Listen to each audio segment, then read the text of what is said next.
यदि आपके मन में यीशु मसीह के साथ अपने संबंध को लेकर कोई सवाल है, तो क्यों ना आप उस कमेंट बॉक्स में अपना महत्वपूर्ण प्रार्थना के विषय को साझा नहीं करते। वहां कोई ना कोई व्यक्ति आपकी बात सुनने, आपके साथ प्रार्थना करने और आपके प्रश्नों के उत्तर देने के लिए उपलब्ध होगा। और याद रखें, परमेश्वर आपसे प्रेम करता है। यदि आप अपना जीवन यीशु मसीह को समर्पित करना चाहते हैं, तो कृपया अभी हमको कमेंट करें, क्योंकि हमारे टीम आपके लिए प्रार्थना करेंगे।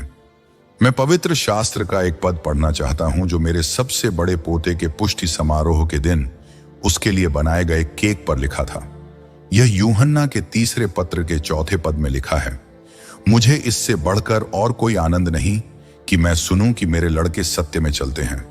निश्चित रूप से यहां यूहन्ना अपने उन नवयुवकों की बात कर रहे थे जिन्हें वे अपने बच्चे कहते थे, लेकिन हम इस पद को अपने परिवारों और अपने बच्चों पर भी लागू कर सकते हैं। आप जानते हैं, कुछ रात पहले ओहायो में एक 20 वर्षीय जोड़े ने शुक्रवार की रात शादी की। वे अपने हनीमून के लिए टोरंटो आए, मंगलवार की रात प्रचार सभा में शामिल हुए और निमंत्रण का उत्तर दिया। यीशु मसीह को ग्रहण करने के बाद उस परामर्शदाता ने कहा कि पति ने तुरंत अपने घर के आत्मिक अगुवा की भूमिका निभानी शुरू कर दी, क्योंकि उसने कहा, हम परमेश्वर के वचन में गहराई से जाएंगे। और परामर्शदाता ने यह भी जोड़ा कि यह कितनी अद्भुत विवाह उपहार था। एक व्यक्ति यहां आया था जो दक्षिण अफ्रीका में प्रमुख कराटे प्रशिक्षकों में से एक था। वह जापान में अपनी कुछ नई प्रशिक्षण कक्षाओं को पूरा करने के बाद जोहान्सबर्ग वापस लौट रहा था, लेकिन उसने यहां 2 दिन के लिए रुकने का निर्णय लिया। उसने प्रचार सभा में भाग लिया, यीशु मसीह को अपने उद्धारकर्ता के रूप में स्वीकार किया और वह 41 वर्ष का था। उसने कहा, मैं जोहान्सबर्ग लौटने के लिए बहुत उत्सुक हूं ताकि अपनी पत्नी और परिवार को यह बता सकूं कि मैंने यीशु मसीह को पा लिया है। हमने ऐसे कई प्रेरणादायक अनुभव सुने हैं और यदि मेरे पास समय होता तो मैं आपको और भी कहानियां सुनाता उन लोगों की जिन्होंने टोरंटो में इस अद्भुत प्रचार सभा के दौरान यीशु को पाया है। लेकिन मैं सीधे एक खुशहाल घर बनाने के बारे में बात करना चाहता हूं, या यह कि आप अपने घर को सही प्रकार का घर कैसे बना सकते हैं। परमेश्वर ने पहली शादी एडेन की वाटिका में संपन्न की थी। परिवार की स्थापना परमेश्वर का विचार था। शहरों और सरकारों से पहले, लेखन भाषा से पहले, राष्ट्रों, मंदिरों और चर्चों से पहले परिवार की स्थापना हुई। परिवार दुनिया में सबसे महत्वपूर्ण संस्था है।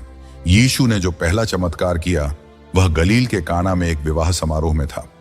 यह दिखाता है कि यीशु ने परिवार के महत्व को उजागर किया, क्योंकि यदि परिवार टूट जाएगा तो राष्ट्र भी टूट जाएगा। अभी हाल ही में मुझे इस देश के प्रधानमंत्री से बात करने का अवसर मिला और आज मैं ओंटारियो के मुख्यमंत्री से मिला। दोनों अवसरों पर यह चर्चा हुई कि घर समाज की मूलभूत इकाई है और घर के स्वास्थ्य को राष्ट्र या प्रांत के स्वास्थ्य से अलग नहीं किया जा सकता। आज बहुत से लोग भय और असुरक्षा में जी रहे हैं, लेकिन सबसे महत्वपूर्ण यह नहीं है कि वॉल स्ट्रीट में क्या हो रहा है या संयुक्त राष्ट्र में क्या हो रहा है, बल्कि यह है कि हमारे परिवारों में क्या हो रहा है। घर में ही चरित्र का निर्माण होता है। घर में ही सच्चाई और ईमानदारी जन्म लेती है। घर में ही जीवन के मूल्य स्थापित किए जाते हैं। घर में ही लक्ष्य निर्धारित होते हैं। घर में ही ऐसे दृष्टिकोण बनाए जाते हैं जो जीवन भर बने रहते हैं। क्या आपका घर एक मजबूत नींव पर बना है? यह वही प्रश्न है जो मैं आपसे पूछना चाहता हूं। यीशु ने एक व्यक्ति के बारे में बताया जिसने अपना घर चट्टान पर बनाया। क्या आपका घर चट्टान पर बना हुआ है? क्या आज रात आपका घर सुरक्षित है या यह तनाव से भरा हुआ है? क्या आपका घर टूटने की कगार पर है? इस सभा में बहुत से जोड़े आगे आए हैं, कुछ ऐसे जो बिना विवाह के साथ रह रहे थे, कुछ ऐसे जो अलग हो चुके थे, कुछ ऐसे जो तलाकशुदा थे, लेकिन यहां एक साथ आए और फिर से जुड़ गए। ऐसा पहले किसी भी प्रचार सभा में नहीं हुआ था और यह दर्शाता है कि टोरंटो में यह एक बढ़ती हुई समस्या है। यह समस्या केवल टोरंटो या कनाडा में ही नहीं, बल्कि अमेरिका और दुनिया के अन्य हिस्सों में भी बढ़ रही है। तीसरा बिंदु, आज की आधुनिक जीवन शैली ने घर और परिवार पर भारी दबाव डाल दिया है।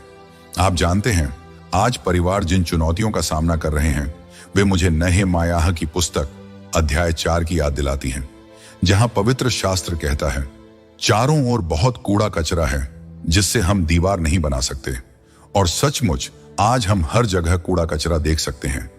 टेलीविजन पर, फिल्मों में, पत्रिकाओं में आज परिवार और विवाह का मजाक उड़ाया जाता है। विवाह, जो परमेश्वर की सबसे पवित्र संस्थाओं में से एक है, उसका अपमान किया जाता है। परमेश्वर ने अपनी पूरी बाइबल में यह स्पष्ट किया है कि जब परिवार विफल हो जाता है तो समाज भी विफल हो जाता है। मैं आपको यह बताना चाहता हूं, जब तक हमारे घरों में आत्मिक जागृति नहीं आती, जब तक हमारे परिवार परमेश्वर की ओर नहीं लौटते, तब तक हमारा राष्ट्र नष्ट हो जाएगा। हम परमेश्वर के न्याय से बच नहीं सकते यदि हम ईश्वर भक्त मसीही परिवारों की ओर वापस नहीं लौटते। आज का शहरी जीवन और परिवार पर उसका प्रभाव, आज पूरी दुनिया में लोग शहरों की ओर जा रहे हैं। जब मैं एक छोटे से गांव में अपने खेत में था तो मैं अपने पिता को काम करते देख सकता था और मैं भी उस काम का हिस्सा बनता था। लेकिन आज एक व्यक्ति ऑफिस या फैक्ट्री में काम करने चला जाता है, उसकी पत्नी भी अपने काम पर चली जाती है, बच्चे अपने माता पिता को उनके कार्य करते हुए कभी नहीं देख पाते। बीते समय में छोटे ग्रामीण समुदायों में शिक्षक और माता पिता मित्र होते थे, लेकिन आज दोहरी करियर वाले परिवार एक सामान्य बात हो गए हैं। महंगाई और टैक्स के कारण दोनों माता पिता को काम करना पड़ता है। परमेश्वर का आदेश यहेजकेल 16:44 कहता है, जैसी माता वैसी ही उसकी बेटी। इसका अर्थ यह है कि माता पिता को अपने बच्चों के लिए एक आदर्श उदाहरण बनना चाहिए। बाइबल पढ़ने में, प्रार्थना करने में, ईमानदारी में, सच्चाई में, चरित्र और सत्य निष्ठा में उन्हें अपने माता पिता में यीशु मसीह को देखना चाहिए। और यह केवल मां और बेटी तक सीमित नहीं है। जैसा पिता वैसा पुत्र भी उतना ही महत्वपूर्ण है। आज विवाह को महत्व नहीं दिया जा रहा। हाल ही में मैंने पढ़ा कि अमेरिका में 15 लाख जोड़े बिना विवाह के साथ रह रहे हैं और उनका शादी करने का कोई इरादा नहीं है। शादी करने वाले लोगों की संख्या घट रही है, तलाक की संख्या बढ़ती जा रही है। एक प्रसिद्ध समाजशास्त्री ने हाल ही में कोलंबिया विश्वविद्यालय में कहा, इस शताब्दी के अंत तक हमारे पास शायद परिवार नाम की कोई चीज ही न रहे। परिवार और नैतिकता पर हमला। आज लोगों ने सेक्स को केवल एक शारीरिक भूख की तरह मान लिया है, जिसे किसी भी गहरे और सार्थक रिश्ते के बिना पूरा किया जा सकता है। जिस प्रकार कोई व्यक्ति अपनी भूख मिटाने के लिए एक बर्गर खरीदता है, उसी प्रकार लोग अब सेक्स को केवल एक साधारण जरूरत समझते हैं। लेकिन परमेश्वर ने इसे ऐसा कभी नहीं बनाया था। यह विवाह के भीतर उपयोग किए जाने के लिए परमेश्वर का एक पवित्र उपहार है। आज शैतान परिवारों पर हमला कर रहा है, यहां तक कि मसीही परिवार भी इस हमले को महसूस कर रहे हैं। मैंने पहले कभी इतने मसीही परिवारों को इतनी अधिक तनावपूर्ण परिस्थितियों और कठिनाइयों का सामना करते हुए नहीं सुना। आज हमारे पास इतनी सारी पुस्तकें उपलब्ध हैं जो हमें सिखाती हैं कि परिवार की समस्याओं या वैवाहिक जीवन की समस्याओं को कैसे हल किया जाए। फिर भी हम पहले से अधिक दुखी हैं, हम पहले से अधिक टूटे हुए हैं, हम पहले से अधिक आहत हैं। क्यों? क्योंकि हमने परमेश्वर के वचन को ध्यान में नहीं रखा। परमेश्वर ने एक सफल और सुखी परिवार के लिए नियम और सिद्धांत दिए हैं, लेकिन हमने उन्हें तोड़ दिया।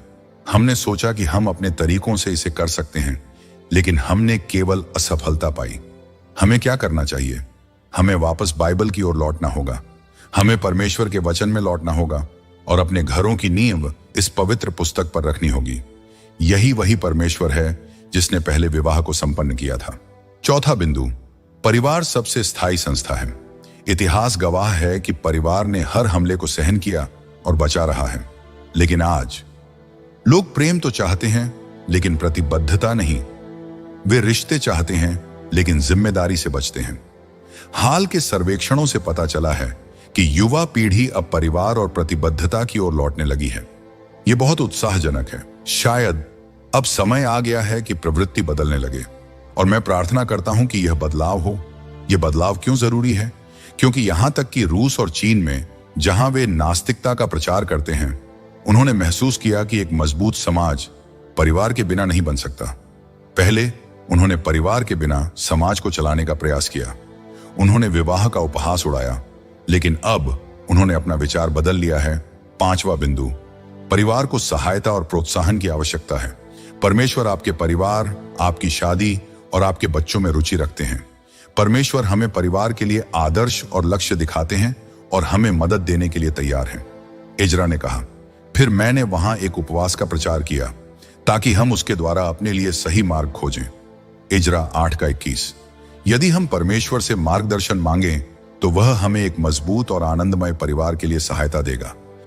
क्या आप अपने परिवार के लिए परमेश्वर की इच्छा खोज रहे हैं? एजरा 8:21 कहता है, ताकि हम अपने लिए और अपने बाल बच्चों के लिए सही मार्ग खोजें। एजरा परमेश्वर की इच्छा को खोज रहे थे। क्या आपने भी ऐसा किया है? क्या आपने घुटनों पर बैठकर बार बार अपने बच्चों को प्रभु को समर्पित किया है? क्या आप अपने परिवार को एक साथ लाकर बाइबल अध्ययन और प्रार्थना करते हैं? या फिर क्या आप ऐसा करने में संकोच करते हैं? क्या आपको यह करने में झिझक होती है? क्या आपको यह डर है कि आप खुद पाखंडी न दिखें? यह सिद्ध हो चुका है कि वे परिवार जहां नियमित रूप से बाइबल पढ़ी जाती है, रोज प्रार्थना होती है, हर रविवार चर्च जाया जाता है, उनमें तलाक की दर 400 में केवल 1 है, जबकि अमेरिका में औसतन हर 2 में से 1 विवाह टूट जाता है। समाधान क्या है? समाधान परमेश्वर है। समाधान आत्मिक है। समाधान यह है कि माता पिता और बच्चे अपने हृदय और जीवन को यीशु मसीह को समर्पित करें, ताकि परिवार का हर सदस्य यीशु को जाने और परमेश्वर के वचन से प्रेम करे। पति पत्नी का रिश्ता ही परिवार की सफलता की कुंजी है। लगभग सभी मनोवैज्ञानिक और समाजशास्त्री मानते हैं कि परिवार उतना ही मजबूत होगा जितना कि पति पत्नी का रिश्ता। जब बच्चे अपने माता पिता के बीच प्रेम देखते हैं तो वे भी उसी प्रेम को अपने जीवन में अपनाते हैं। लेकिन समस्या यह है कि कई लोग विवाह करते समय यह नहीं समझते कि वे कितनी बड़ी जिम्मेदारी ले रहे हैं। बहुत से लोग विवाह से पहले ही असफलता की नींव रख देते हैं। इसलिए यह सोच समझकर तय करें कि आप किसके साथ संबंध बना रहे हैं। सुनिश्चित करें कि वह व्यक्ति परमेश्वर से प्रेम करता है और उसका भय मानता है। बाइबल कहती है, अविश्वासियों के साथ असमान जुए में न जुटो। 2 कुरिन्थियों 6:14। आपने इसे आजमाया और असफल हुए? क्यों? क्योंकि एक विवाह में 3 व्यक्तियों का होना जरूरी है, पति, पत्नी और परमेश्वर। सुनिश्चित करें कि परमेश्वर आपके विवाह का हिस्सा है। गलत जीवन साथी चुनने की समस्या, आज लोग ऐसे व्यक्ति से विवाह कर लेते हैं जिसके साथ उनका सफल विवाह होने की संभावना बहुत कम होती है। 17 मैगजीन ने एक सर्वेक्षण किया जिसमें युवा पुरुषों से पूछा गया कि वे पहले डेट पर अपनी प्रेमिका में क्या देखना चाहते हैं। पहला उत्तर था, अच्छी फिगर। लेकिन अगर मुझसे पूछा जाए तो मैं कहूंगा कि पहली और सबसे महत्वपूर्ण चीज यह होनी चाहिए कि वह परमेश्वर से पूरे हृदय और मन से प्रेम करे। विवाह के लिए परिपक्वता आवश्यक है। परमेश्वर ने विवाह उनके लिए बनाया है जो परिपक्व हैं, लेकिन परिपक्वता आयु से तय नहीं होती। कोई 17 या 18 साल की उम्र में परिपक्व हो सकता है, कोई 40 साल की उम्र में भी अपरिपक्व रह सकता है। विवाह और पारिवारिक जीवन में परमेश्वर की योजना बाइबल कहती है।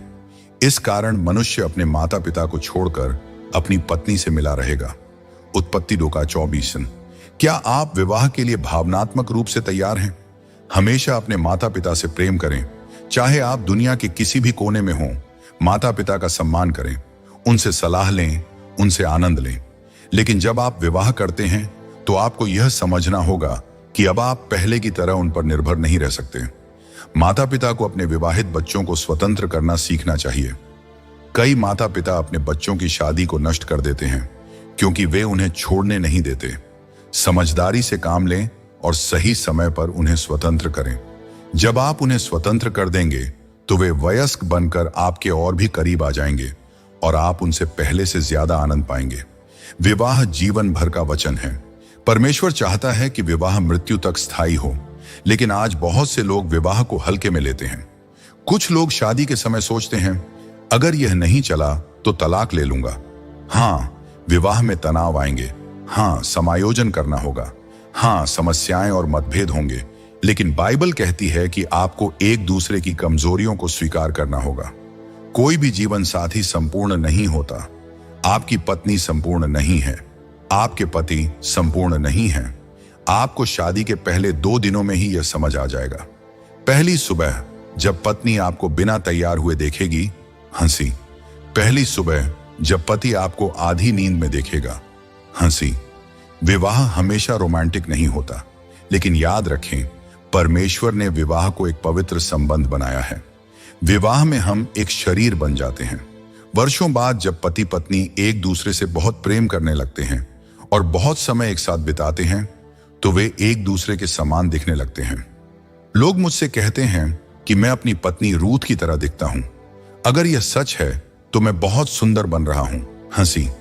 और जब मैं उसे 2 हफ्ते नहीं देखता तो वह और भी सुंदर लगती है। विवाह और मसीह के प्रति समर्पण जीवन भर का वचन है। जब आप मसीह के पास आते हैं तो यह हमेशा के लिए होता है। इसे अपने मन में दोहराते रहें। मैंने यह वचन जीवन भर के लिए दिया है। विवाह में निष्ठा और परमेश्वर की योजना, जब तक मृत्यु हमें अलग न कर दे, सदा के लिए, सदा के लिए, सदा के लिए। तलाक और विवाह विच्छेद का विचार भी ना आने दें। यदि आप मसीह को जानते हैं तो वह आपको एक साथ बनाए रख सकता है। कोई भी समस्या ऐसी नहीं है जिसे प्रभु यीशु मसीह हल न कर सके। पति पत्नी के बीच विश्वास योग्यता परमेश्वर की इच्छा है। मैंने हाल ही में एक सर्वेक्षण पढ़ा जिसमें कहा गया कि 70% पुरुष अपनी पत्नी को धोखा दे रहे हैं। मैं इस आंकड़े को स्वीकार नहीं कर सकता, न ही विश्वास करना चाहता हूं। सर्वेक्षण ने यह नहीं बताया कि कितनी पत्नियां अपने पति को धोखा दे रही हैं, लेकिन बाइबल इसे व्यभिचार कहती है।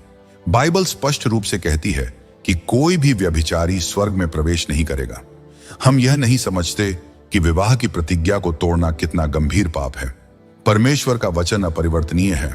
हाँ, यह शिक्षाएं पुरानी लग सकती हैं। हाँ, यह बातें आज की दुनिया में अजीब लग सकती हैं, लेकिन परमेश्वर का वचन कभी नहीं बदलता। परमेश्वर आज भी वही है जो कल था और जो हमेशा रहेगा। क्या आपको लगता है कि परमेश्वर अपने स्वभाव को आपके पापों के अनुसार बदल लेगा? बिल्कुल नहीं। वही परमेश्वर जिसने सदोम और गमोरा के पापों से घृणा की, वही आज भी इस संसार में हो रहे पापों से घृणा करता है। दुनिया के हर देश में विवाह के पवित्र बंधन पर हमला हो रहा है। कुछ लोग कहते हैं कि विवाह के बाहर संबंधों से शादी में नया जोश आता है, लेकिन यह परमेश्वर के विरुद्ध पाप है। यह विवाह की पवित्रता को नष्ट करता है। अपने विवाह को बचाने के लिए क्या करें? पहला कदम, अपना जीवन यीशु मसीह को समर्पित करें। आप पूछ सकते हैं, मैं यह कैसे कर सकता हूं? पहले अपने पापों से पश्चाताप करें। समझें कि परमेश्वर आपसे प्रेम करता है। भले ही आपने कितनी ही गलतियां की हों, वह आपको क्षमा करने के लिए तैयार है, लेकिन आपको अपने जीवन की दिशा बदलनी होगी। पश्चाताप का अर्थ है अपने मन को बदलना, अपने जीवन की दिशा बदलना। यह निश्चय करना कि आप अपने जीवन को यीशु मसीह के अधीन करेंगे। परमेश्वर आपके विवाह को पुनर्स्थापित कर सकता है। यदि आप अपने परिवार में असफल रहे हैं, यदि आप एक अच्छे माता पिता, पति पत्नी या आज्ञाकारी संतान बनने में असफल रहे हैं, तो आज ही अपने जीवन को मसीह को समर्पित करें। यीशु आपके हृदय में आएगा और आपको एक सही जीवन साथी, माता पिता और संतान बनने में सहायता करेगा। परमेश्वर का अनुग्रह विवाह को पुनर्जीवित कर सकता है। लास वेगास में एक व्यक्ति ने अपने जीवन को मसीह को सौंप दिया। उसका विवाह तलाक की प्रक्रिया में था, लेकिन फिर उसने अपनी पत्नी को फोन किया। परमेश्वर आपके परिवार को पुनः स्थापित कर सकता है। आज ही, अभी मसीह को अपने जीवन में स्वीकार करें। परमेश्वर आपके विवाह को पुनर्स्थापित कर सकता है। एक व्यक्ति ने अपने जीवन को मसीह को समर्पित किया। वह और उसकी पत्नी तलाक लेने वाले थे, लेकिन फिर उसने अपनी पत्नी को फोन किया और कहा, मैं तुमसे मिलना चाहता हूं, हम इस तलाक को रोक सकते हैं। उन्होंने वही पुरानी जगह चुनी जहां वे पहले मिला करते थे। वे फिर से प्रेम में पड़ गए। उन्होंने अपने वकीलों को फोन किया और कहा, हम तलाक नहीं लेंगे, हम मसीह में पुनः एक हो रहे हैं। यही आपके साथ भी हो सकता है। शायद आप और आपकी पत्नी शारीरिक रूप से अलग नहीं हुए हैं, लेकिन क्या आप भावनात्मक रूप से अलग हो चुके हैं? क्या आप आध्यात्मिक रूप से एक दूसरे से दूर हो गए हैं? क्या आप मनोवैज्ञानिक रूप से अलग हो चुके हैं? आज ही मसीह को अपने जीवन में आने दें और आपको पुनः जोड़ने दें। बच्चों को आपकी आवश्यकता है। हमारे बच्चे संकट में हैं। उन्हें आपके प्यार, मार्गदर्शन और सहारे की आवश्यकता है। एक मनोचिकित्सक ने कहा, अधिकांश बच्चे किशोरावस्था में अपनी पहचान खोजने के लिए विद्रोह कर सकते हैं। यह 3 से 4 साल, कभी कभी 5 साल तक भी चल सकता है। यदि आपका बच्चा विद्रोह कर रहा है, उसे बताइए कि आप उसके व्यवहार को स्वीकार नहीं करते, परंतु आप उससे प्रेम करते हैं। जब वे विद्रोह की इस अवस्था से बाहर आएंगे, तो आपका प्रेम अभी भी उनके लिए एक सुरक्षित स्थान होगा। परिवार में मसीह के प्रेम को प्राथमिकता दें। यदि मसीह आपके घर का केंद्र है, तो आप एक अद्भुत परिवार का अनुभव करेंगे। यह बहुत देर नहीं हुई है। अभी से बदलाव शुरू करें। अपने परिवार को बचाने के लिए पहला कदम अपने पापों से पश्चाताप करें और विश्वास द्वारा यीशु मसीह को अपने जीवन में स्वीकार करें। आप कह सकते हैं, मैं यह कैसे कर सकता हूं? आपको सब कुछ समझने की आवश्यकता नहीं है। केवल सरल बालक के समान विश्वास रखें। जैसे एक बच्चा अपने पिता पर भरोसा करता है, वैसे ही आप अपने स्वर्गीय पिता पर भरोसा करें। आज रात मसीह को ग्रहण करें। क्यों? यीशु ने आपके लिए क्रूस पर प्राण दिए। उसने आपका उद्धार करने के लिए अपना लहू बहाया। वह मरे हुओं में से जी उठा और आज जीवित है। बाइबल कहती है कि वह फिर से आने वाला है। क्या आप इसमें विश्वास रखते हैं? क्या आप उसे अपने हृदय में स्थान देंगे? आपको अकेले यह सब सहना नहीं पड़ेगा। आपको अकेले पति या पत्नी होने की जरूरत नहीं है। आपको अकेले माता पिता या संतान होने की जरूरत नहीं है। आपको अकेले जीवन जीने की जरूरत नहीं है। यीशु अभी आपके जीवन में प्रवेश कर सकता है यदि आप उसे अनुमति दें।